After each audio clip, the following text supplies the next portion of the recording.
Oh my gosh. Tournedos Rossini. That reminds me of my apprenticeship. Wow. Yes. Nicely pan fried, seared tornado. Tornado 160 gram. There is your crouton. Yeah.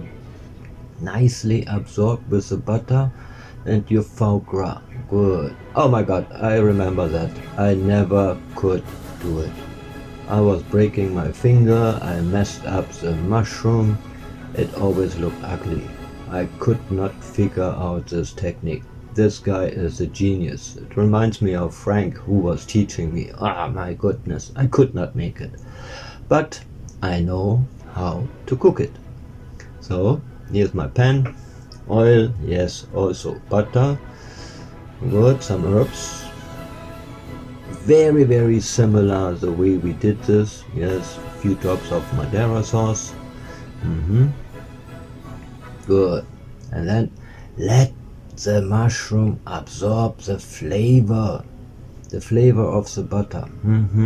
Yeah. Good. Put it on your tray, let it rest. Yeah, absorb the butter. Then here's your crouton to elevate your tornado. Some spinach, that could be optional, but it works well.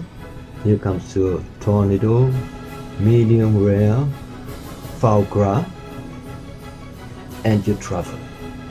Black truffle on top, and the mushroom as a garnish. Yes, that makes sense. And then a wonderful, beautiful, look at this, Madeira sauce. That's it. Oh my god, nay. It brings me back 30 years.